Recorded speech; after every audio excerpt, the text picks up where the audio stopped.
สบายดีพี่น้องกับทักทายสบายดีสวัสดีพี่ทุกคนเด้อพี่น้องเอ้ยสบายดียามแรงๆเนาะยินดีต้อนรับกระสู่ช่องน้องอันอินดีพี่น้องตอนนี้เข้ามาเห็ดขัวพี่น้องมาเห็ดห้าวเนาะขัวกับปูแปนเลยมีคนขามเลยพี่น้อง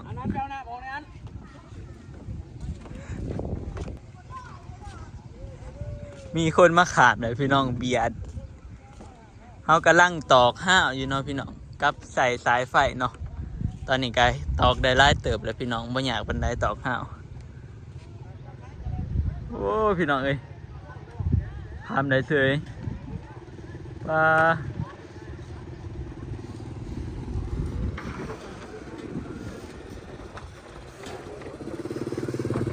ทำได้เฉยพี่น้อง2 คันรถเบียดเนาะรถเบียดขายของ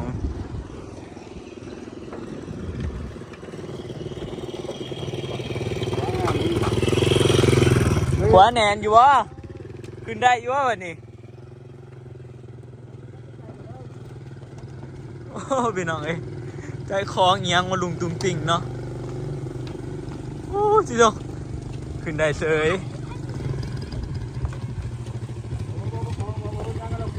บ่ทุกก็ได้บ่ทุกก็ได้เร่งรถแล้วแห้งว้าโถ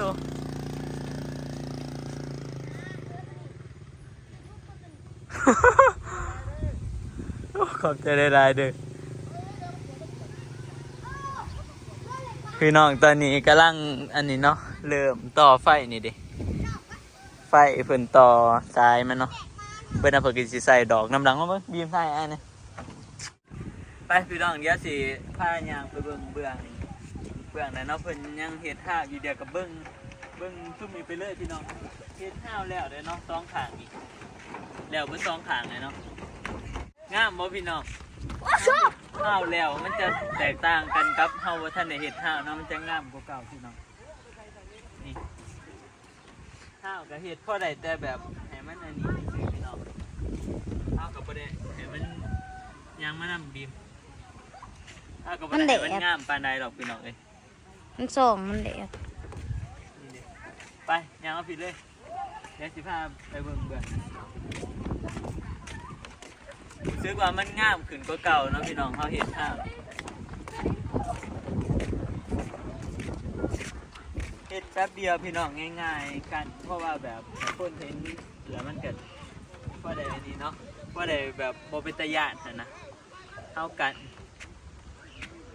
ใส่งบประหยัดพี่น้องไม่เขาผ่าเนาะคันอันนี้งบเป็น10 บาทปลายไปหลายพี่น้องเอ้ยไม่เขาผ่าครึ่งเนาะผ่ากันแนบใส่ทั้งขาเนาะ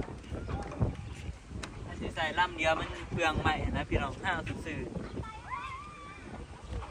แน่นเลยสายไฟเพื่อนจะยังไปน้ำเพื่อนเพื่อนกสีมาใส่ดอกไฟน้ำหลังเนาะเพื่อนกสีปาดแล้วก็ใส่ดอกไฟน้ำหลังซ้ายนี่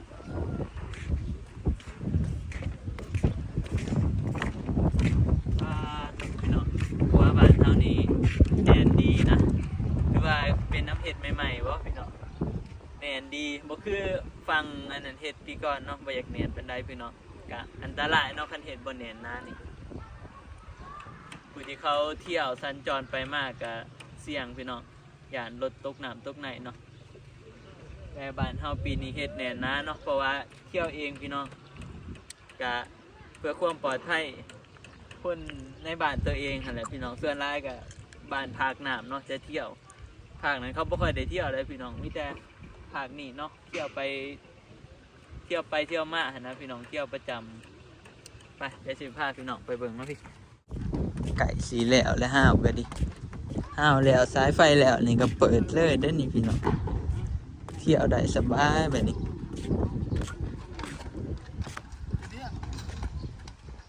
จังสายไฟไปนำเป็นต่อ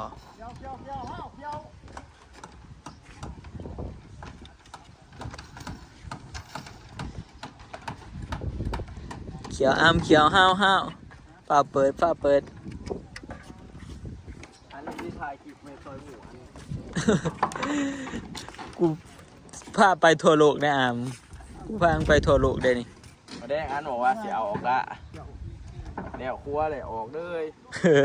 บ่อยู่ดอกกูสิมือแดงนี่แหละจักหน่อยแล้วกูสิไป เดี๋ยวไปเลย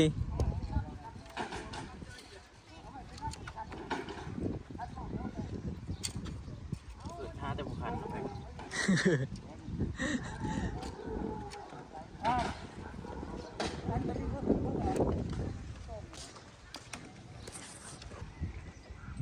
เอาแค่ว่าใครบอกชื่อเนาะมันนะก็ชื่อเรามันนะ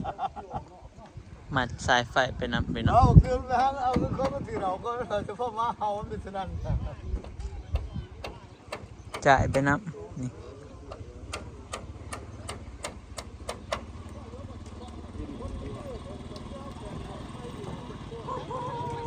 ไปใช้ใช้บ้านเที่ยวเลยเนาะไปใช้นี่ ไปบ้านโคก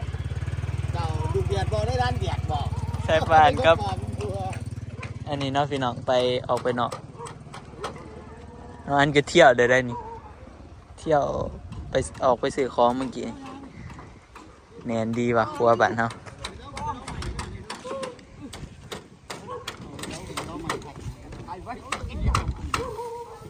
เราจะให้เราผู้หญิงคนเดียวไพ่หัวซ้ายไพ่ไพ่จับกันตายเราไม่บ้านคอยซื้อไว้อย่างเดียวสอบแรงไอ้นี่ได้ซื้อเงินในกระติบมันนะเขาซื้อเขาเป็นคนซื้อใช่วางนี่บ่เด้อเขาว่าวางนี่เนาะ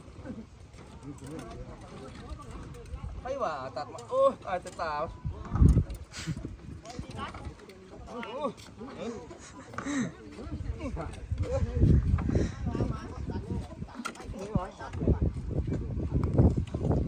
จะไปน้ำพี่น้องมัดไปน้ำสีแล้วเด้นี่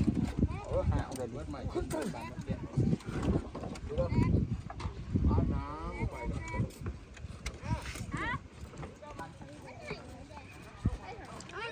อ้เด็กหน่อยเที่ยวเลยเฮ้ยกลัวนี่พี่น้องมือนี้เที่ยวฟรีบ่ฟรีเลยเก็บเงินมือนี้เด็กหน่อยมาแต่โรงเรียนพี่น้อง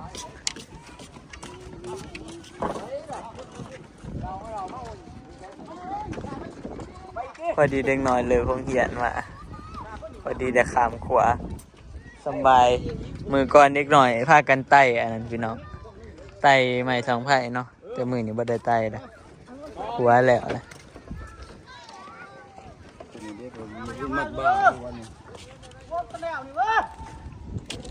โอ้โหว่าเลยเด็กน้อยบ้านเฮาพี่น้องเฮียนอยู่นาคามเนาะอยากได้พี่น้องจะข้าวน้องอันเฮียนคือกันขามน้ำพายเรือขามแล้วเพื่อสิมีครัวเขาเฮียนไปเฮิงเติบจะน้อยน้ำมาครัวเพ่อีกก็ต้องพายเรือขามคือเก่าอีกพี่น้องนี่จ่ายเงินมาก่อน2 คนจ้ะคนละ10,000อ้าวยิ้มแล้วก็ไปเลยเพราะว่าบ่ปากครัวครับยิ้มซื่อ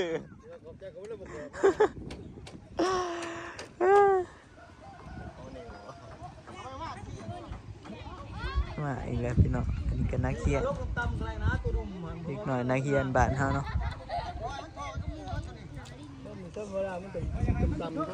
บรรยากาศมื้อนี้ก็คึกคืนพี่น้องครัวและเอามือทำอีกคนก็เที่ยว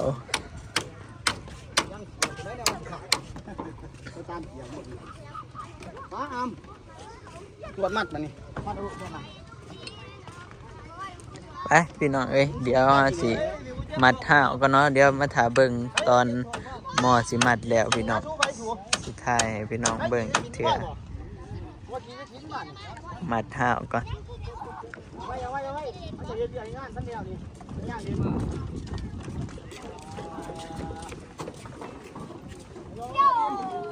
เบื้องนี้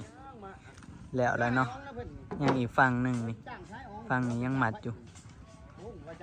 นี่ครับฝั่งนี้สุดแล้ว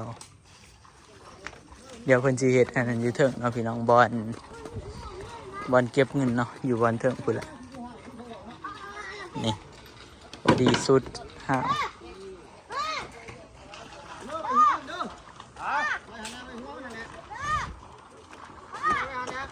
เปิดได้เลยแหละพี่น้อง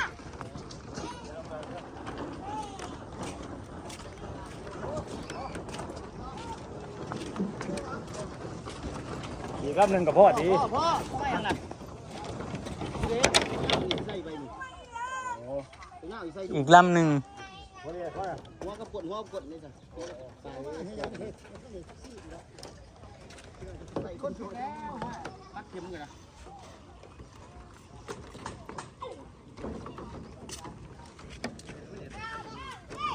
เปิดได้เลยได้พี่น้องไปดีแล้วล่ะเก็บเงินเลยมาแรกนี่พี่น้องตอนนี้ก็แล้วเนาะเดี๋ยวสิพาพี่น้องย่างเบิ่งครัวนี่พร้อมเปิดเลยพี่น้องนี่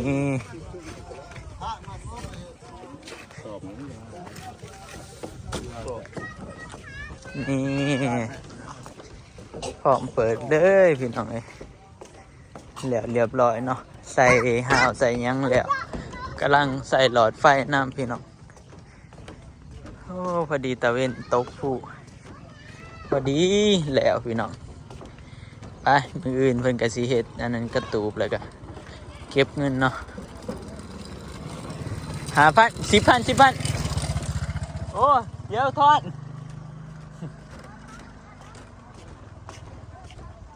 ว้าพี่น้องแน่นขนาดขี่ซ้ำหนึ่งนี่บ่ตีงเลยพี่น้องขั้นบ่รถหนักก็ดีเนาะเป็นน้ำครัวใหม่เนี่ยตอนนี้กันแล้วเรียบร้อย เรืออันตั้งแต่เฮ็ดกระตูบเก็บเงินเนาะส่วนครัวนั่นแล้วอันนี้แผนกติดไฟบ่ได้ทันแล้วเนาะป่านนี้เล็งมือนี่ติโอ้แล้วเนาะมีแต่ใส่หลอดไฟหันออกโอ้หลอดใหญ่ดีพี่น้องให้ความสว่างยามกลางคืนเอาติด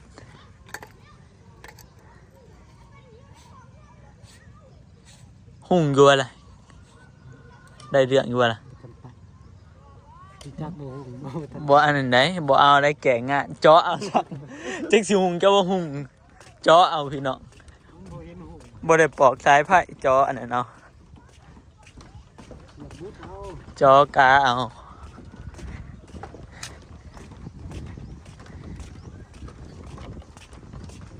ไปพี่น้องตอนนี้ก็เดี๋ยวนอนสิไปเอารถอยู่ภาคนั้นเนาะขามมาขี่มาถ้าเบิ่งพี่น้องว่าคันรถเที่ยวมันสิเป็นแนวใดเนาะมาเบิ่งมันสิหยุอยู่บ่กว่านี่บ่ตีเก็บเงิน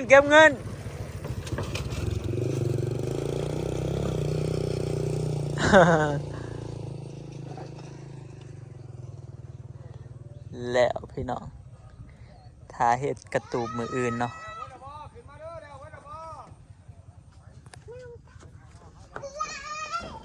ไปพี่น้องตอนนี้ก็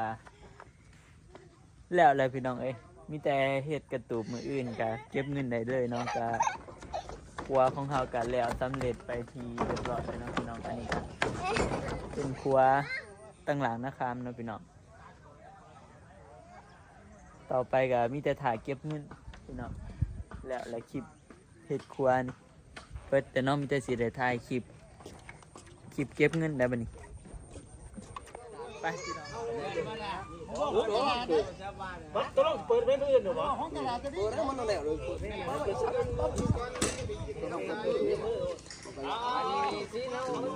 ยังแน่ก็ไม่ดีเลยกระสอบนี่แค่กระสอบไม่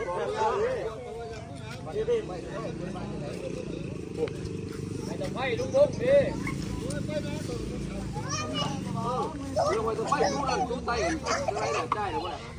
เป็นกันยังมาว่ากันเนาะพี่น้องมื้ออื่นเพิ่นสิเปิดครัวเพิ่นสิเฮ็ดหยังกินเนาะก็มารวมกัน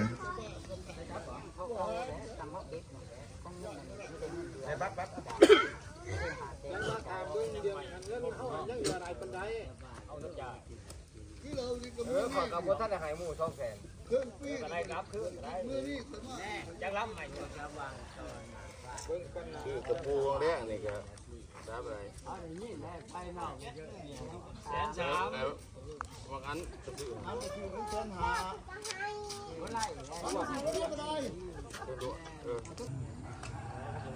นี่พี่น้องอันนี้ก็ทางลงครัวเนาะต่อไฟ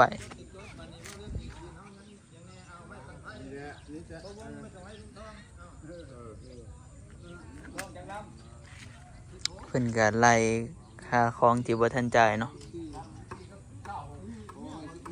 อิหยังที่บ่ทันจ่ายกันไล่พี่น้องแล้วก็สิร่วมกันจะได้มื้ออื่นโอ้ยอินดี้ไปพี่น้องเอ้ยสำหรับคลิปนี้ก็สิได้จบเพียงส่ำนี้แล้วเด้อเนาะงานก็สิเมื่อก็พี่น้องบัดนี้ก็พาพี่ใหญ่เพิ่นเรื่องว่าจะได้ไปสำหรับคลิปนี้ก็สิได้จบเพียงส่ำนี้แหละพี่น้องขอบคุณกับใจ FC ทุกคนเนาะที่เข้ามาติดตามรับชมน้องอันที่จบคลิปพี่น้องอย่าเอาไว้พอกันใหม่คลิปหน้าเด้อสำหรับคลิปนี้ขอตัวลาไปก่อนขอกล่าวคำว่าสบายดีพี่น้อง